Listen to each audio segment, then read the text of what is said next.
नमस्कार सभी को। मैं अजय सोलंकी स्वागत करता हूं भाई आप सभी का आपके अपने YouTube चैनल शिक्षा सागर में। और आज मैं आप लोगों से बात करने वाला हूं यूपी टेट की।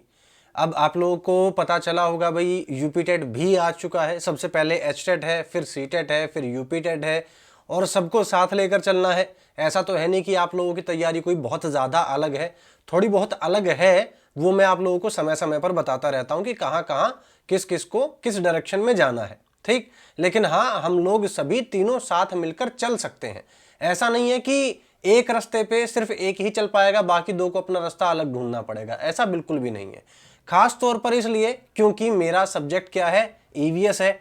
और ईवीएस को किस तरीके से समझाना है वो आप लोगों ने देख रखा है कि मैं कैसे समझाता हूं।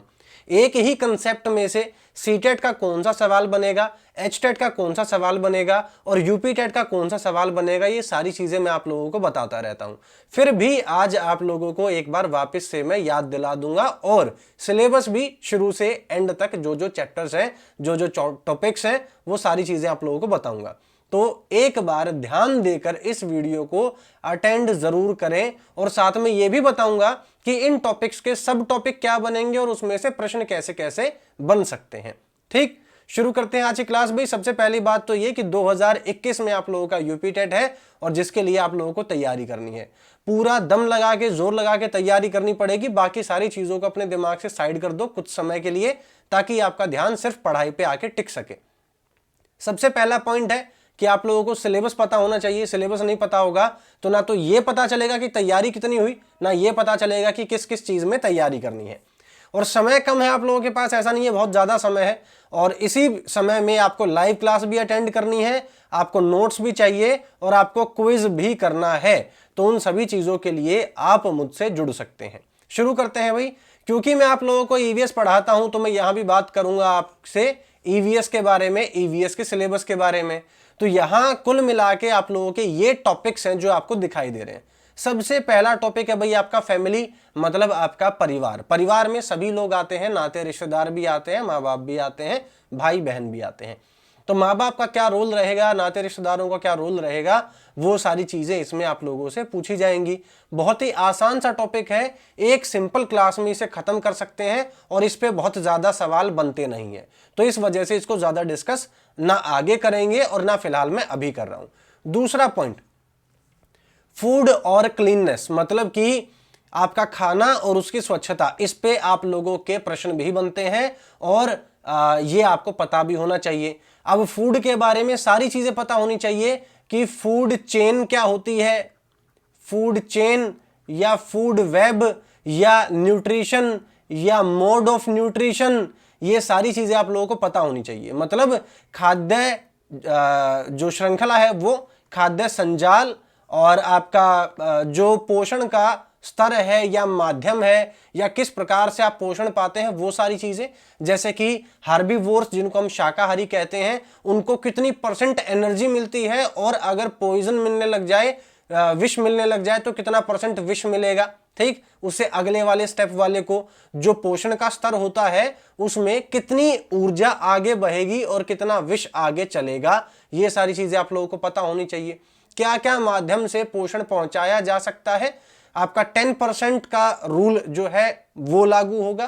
तो ये सारी चीजें आपको पता होनी चाहिए। खाना कौन बनाता है, कौन कौन नहीं बनाता है, जो नहीं बनाता है वो कैसे पाता है अपना पोषण, और सारे संबंध।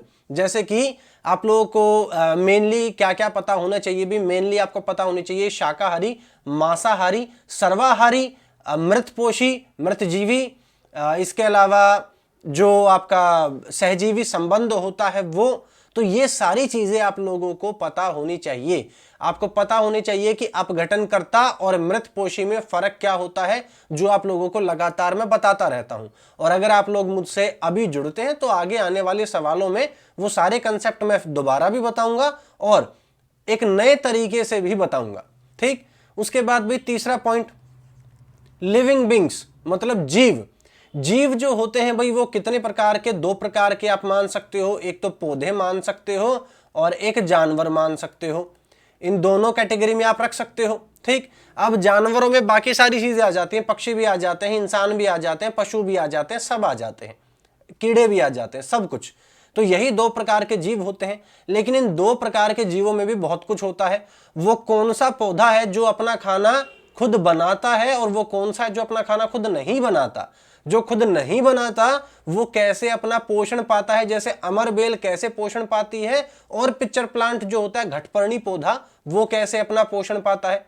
ये सारी की सारी चीजें इसमें आती हैं। जानवर जो होते हैं भाई, जानवरों के बारे में भी और कई चीजें, जैसे कि कौन से जानवर किस प्रकार का भोजन करते हैं, इसके अलावा कितने जानवर अब किस में आ चुके हैं, खतरे में आ चुके हैं, कितने जानवर विलुप्त हो चुके हैं, ये सारी बातें भी आपसे पूछी जाती हैं। रेड डाटा बुक किससे संबंधित है? कई लोग कहेंगे जानवरों से, नहीं, वो जीवों से संबंधित है। किससे संबंधित है? रेड डाटा बुक जो है, जो लाल किताब होती है, वो किससे संबंधित है भाई? जीवों से संबंधित है। चाहे पौधा हो, चाहे पक्षी हो, चाहे जानवर हो, चाहे कोई भी हो, तो उससे संबंधित होती है। अब ये किसने बनाई है? IUCN ने बनाई है। क्या काम होता है, ये सारी चीजें आपको पता होनी चाहिए। ठीक, उसके बाद भाई प्लांट्स और एनिमल्स, इनमें ये आएगा भाई कि कौन सा आपको प्लांट कहां मिलेगा, या फिर जैव विविधता कहां पाई जाती है। जैव विविधता जो होती है वो असल में होती क्या है, कहां ज्यादा पाई जाती है। जैसे कि मेडागास्कर है, वो हॉटस्पॉट है, तो हॉटस्पॉट क्या होता है, ये सारी चीजें भी, बहुत सारी चीजें आप लोगों को इसमें बताई जाती हैं। तो ये आपका कौन सा भाई चौथा पॉइंट बनता है। आवर सराउंडिंग्स, हमारे आसपास के बारे में। अब क्योंकि ये यूपी टेट है, तो इसमें किसके बारे में पूछा जाएगा? धरती के बारे में भी पूछा जाएगा, एक आध ग्रह के बारे में भी पूछा जा सकता है, सूर्य के बारे में भी पूछा जा सकता है। इसके अलावा हमारे आसपास के बारे में जितने भी हमारे फैक्टर्स होते हैं, घटक होते हैं, जैव घटक और अजैव घटक, इन दोनों चीजों के बारे में पूछा जाएगा। दोनों ही घटक होते हैं और ये हमारे लिए उतने ही जरूरी हैं, इक्वली, तो ये इनके बारे में हमसे पूछा जाएगा। ऑक्यूपेशन और बिजनेस के बारे में पूछा जाएगा, ये आपकी छठी चीज है।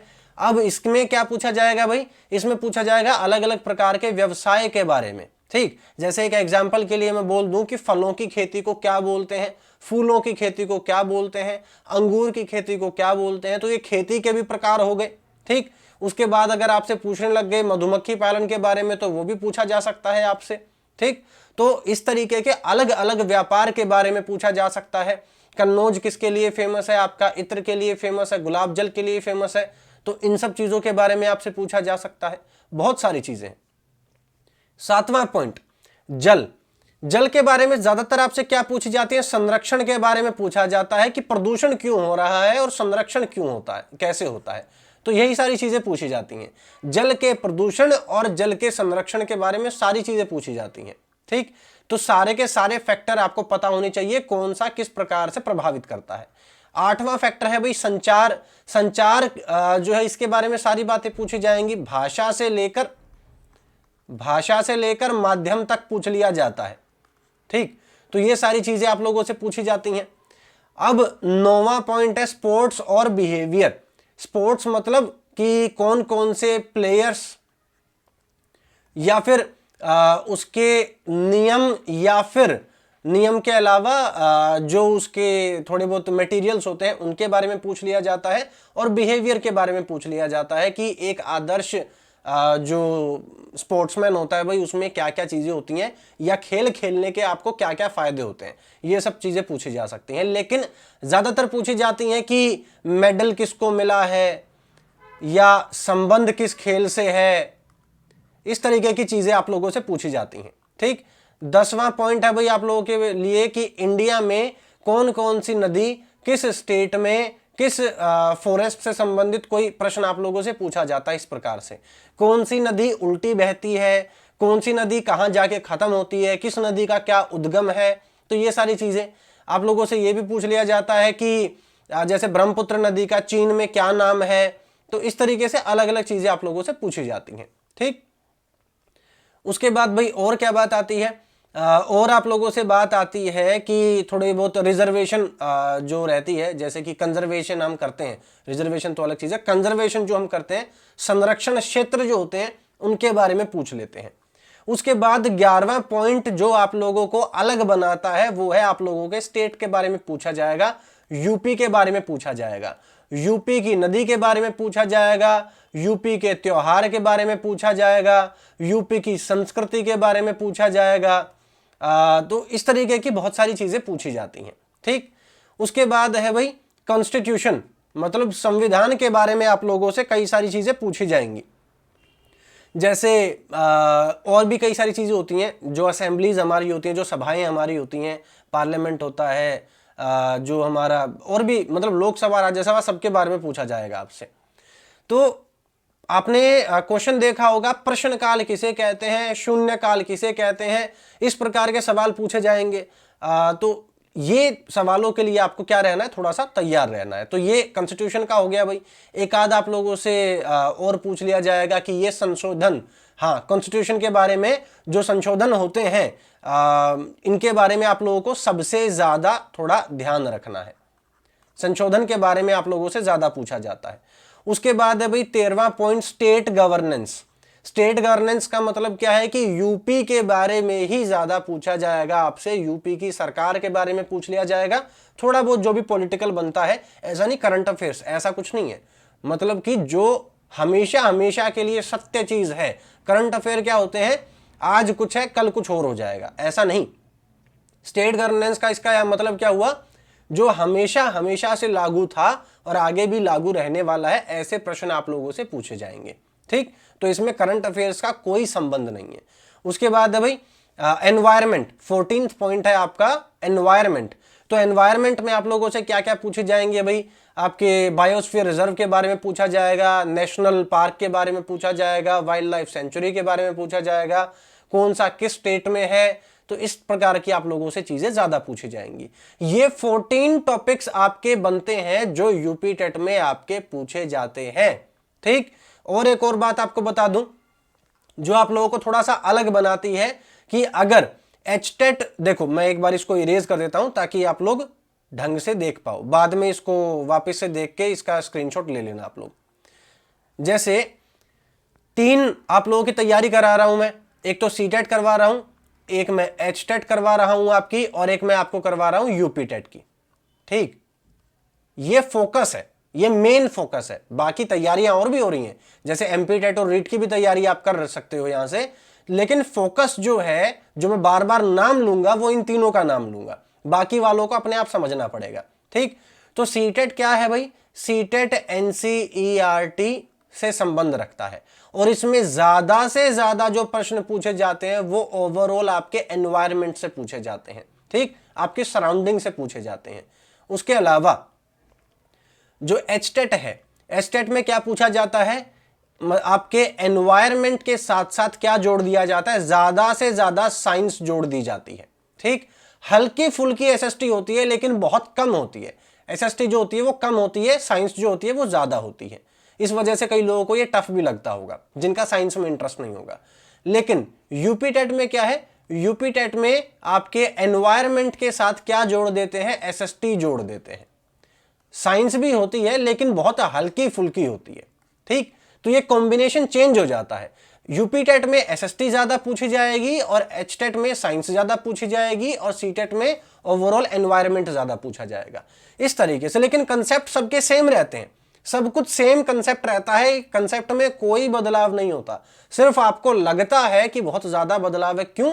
क्योंकि जिसका भाई एसएसटी में इंटरेस्ट होगा उसको यूपी टेट आसान लगेगा, जिसका एचटेट में इसमें साइंस में इंटरेस्ट होगा उसको एचटेट आसान लगेगा, और जिसका पेडागोजी में ज्यादा इंटरेस्ट होगा उसको सीटेट आसान लगेगा। So simple. ठीक, तो ये जो क्लास थी आप लोगों को क्या बताने के लिए थी भाई, ये पूरी क्लास आप लोगों को सिलेबस बताने के लिए थी। 14 आपके टॉपिक्स बनते हैं ईवीएस में जो यूपी टेट में आपके काम आएंगे। ये 14 के 14 आप लोगों को कवर कराऊंगा और प्रश्नों के साथ कराऊंगा, कंसेप्ट के साथ कराऊंगा, और तीनों को एक साथ लेकर चलूंगा। सीटेट वालों को भी, एचटेट वालों को भी, यूपी टेट वालों को भी। किसी को भी ऐसा फील नहीं होगा कि ये क्लास हमारे लिए नहीं है। इसमें एमपी टेट वाले भी आ सकते हैं, रीट वाले भी आ सकते हैं। समय समय पर आप लोगों को बताता रहूंगा कि यह प्रश्न किसके लिए है, या एक ही कंसेप्ट में से अलग अलग लोगों के लिए प्रश्न कैसे बन सकते हैं। समझ रहे हो? तो इस तरीके से, जैसे एक एग्जांपल ले लेते हैं। चलो एग्जांपल के लिए हम ले लेते हैं भाई एसिड रेन। तो एसिड रेन का अगर पीएच पूछा जाना है तो वो आप लोगों से किस में पूछा जाएगा, एचटेट में पूछा जाएगा। ठीक, एसिड रेन की वजह से ताजमहल पे क्या फर्क पड़ रहा है ये किस में पूछा जाएगा, सीटेट में पूछ लिया जाएगा। और ताजमहल को बचाने के लिए, मैं अड़ तो नहीं रहा हूं आप लोगों को, हाँ अड़ रहा हूं, मैं थोड़ा सा खुद को साइड कर देता हूं भाई, इतना ठीक है। तो उसके बाद इसको ताजमहल को सुरक्षित करने के लिए यूपी गवर्नमेंट ने क्या कदम उठाए, यूपी के क्या ऑर्डर रहे, जज ने क्या आदेश पारित किया, ये जो चीजें हैं ये किस में आ जाती हैं, ये आ जाती हैं आपके यूपी टेट में। समझ रहे हो, कंसेप्ट एक ही है, एसिड रेन का एक ही कंसेप्ट है। पीएच पूछ लिया गया क्योंकि ये साइंस वाली ज्यादा चीज है तो एचटेट में पूछ लिया गया। जो ताजमहल पे प्रभाव है क्योंकि ये आपके एनवायरनमेंट का मुद्दा है तो सीटेट में पूछ लिया गया। और ताजमहल को बचाने के लिए फिर जो यूपी गवर्नमेंट थी उसने क्या कदम उठाए वो किस में पूछ लिया गया, यूपी टेट में पूछ लिया गया। तो इस तरीके से एक ही कंसेप्ट के माध्यम से आप लोगों से अलग अलग प्रश्न पूछे जाते हैं। ठीक, उम्मीद करता हूं भाई आप लोग मेरी बात से सहमत भी होंगे, आपको मेरी बात समझ में भी आई होगी और आगे चल के आप इन बातों पर पूरा क्या करेंगे, थोड़ा फोकस भी करेंगे। उसके लिए आपको क्या करना है भाई, क्लास में आना है और क्लास में आप लोगों को फायदा क्या क्या होने वाला है वो सुनो। जब आप लोग मेरी क्लास अटेंड करेंगे तो सबसे पहली बात कि आपको क्विज बहुत ज्यादा देखने को मिलेगा। और ये क्विज किस पर होगा, आपके प्रीवियस ईयर जो क्वेश्चंस होते हैं, प्रीवियस ईयर के जो क्वेश्चन पेपर होते हैं उसमें से आपको क्वेश्चन देखने को मिलेंगे। अब इन्हीं क्वेश्चंस के मैं कंसेप्ट भी पिक कर लेता हूं, इन्हीं के क्या कर लेता हूं, कंसेप्ट। जैसे मान लो आप लोगों को ये प्रश्न आपके सामने आया कि ताजमहल को क्या चीज ज्यादा प्रभावित कर रही है। ठीक, तो अगर मेरा दिल करे तो मैं सल्फर डाइऑक्साइड बोल के आगे बढ़ सकता हूं, लेकिन मैं बढ़ूंगा नहीं। मैं क्या करूंगा, मैं सारी चीज बताऊंगा कि एसिड रेन कैसे बनती है, क्या उसके स्रोत होते हैं, कौन सा एसिड बनता है, कौन सी गैस से कितना पीएच बनता है, उसके बाद वो किस किस इमारत को खराब कर रहा है आजकल ज्यादा, वो कौन सा प्रोसेस होता है जिससे इमारत खराब होती है, और उसके प्रभाव क्या क्या पड़ते हैं पत्थर के ऊपर, और उसको रोकने के लिए सरकारें क्या क्या काम करती हैं, ये सारी चीजें आप लोगों को बताता हूं। ठीक, तो ये क्या हो जाता है, कंसेप्ट हो जाता है। हिंदी और इंग्लिश दोनों लैंग्वेज वाले जो लोग हैं वो क्लास अटेंड कर पाएंगे, क्योंकि मैं कई बार हिंदी और इंग्लिश दोनों को लेकर चलता हूं, और साथ ही साथ अगर सामने इंग्लिश भी लिखी हुई है तो वो भी मैं बोलता हिंदी में ही हूं, तो आप लोग आसानी से समझ सकते हो। और अगर आप लोगों की कोई खास रिक्वायरमेंट है कि ठीक है भाई हमें तो ये चीज इस प्रकार से समझनी है, तो वो आप लोग क्या कर सकते हैं, कमेंट बॉक्स में लिख सकते हैं। जो भी आपका कमेंट होगा उसी के आधार पर, जो भी आपका फीडबैक होगा उसी के आधार पर आप लोगों की जो क्लास है वो मॉडिफाई हो जाती है। मॉडिफाई होना मतलब बेहतर हो जाती है।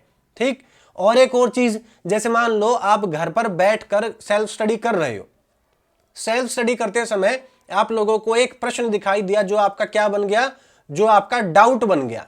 ठीक, कि आपको समझ नहीं आया कि ये क्या है क्या नहीं है, ये इसका क्या कंसेप्ट होना चाहिए, इसका क्या आंसर होना चाहिए। तो आप क्या करें, इस डाउट को कमेंट बॉक्स में डालें, किस वीडियो के, उसी सब्जेक्ट की वीडियो के जो मैंने बनाई है। जैसे ईवीएस है तो ईवीएस का ही डाउट डालें, एसएसटी है एसएसटी का ही डाउट डालें, साइंस है साइंस का ही डाउट डालें, इस तरीके से। तो अगर आप अपना डाउट डालते हैं तो एक एक कमेंट को पिक करके एक हफ्ते में क्लास बनाई जाएगी जिसको डाउट क्लियरिंग सेशन बोलेंगे, और आप लोगों को बिल्कुल ऐसा फील होगा कि आपकी हर बात को देखा जा रहा है, हर चीज पे ध्यान दिया जा रहा है। ठीक, तो इस तरीके से हम अपनी जो क्लास है भाई उसको लेके चलेंगे। अगर आप लोग ये चाहते हो कि आपको नोट्स भी मिले, आपको मॉक टेस्ट भी देने हैं, मतलब जो एमसीक्यूज होते हैं उसकी प्रैक्टिस भी करनी है ज्यादा से ज्यादा, इसके अलावा आपको अलग से वीडियोस भी चाहिए हैं जो यूट्यूब पर नहीं मिलती, जिस सब्जेक्ट की नहीं मिलती वो भी आपको चाहिए है, और इसके अलावा आपको पीडीएफ भी चाहिए हैं। तो ये सारी चीजें आप लोगों को कहां मिलती हैं, एक एप्लीकेशन है अपनी चैनल के ही नाम से है, क्या नाम है उसका, शिक्षा सागर।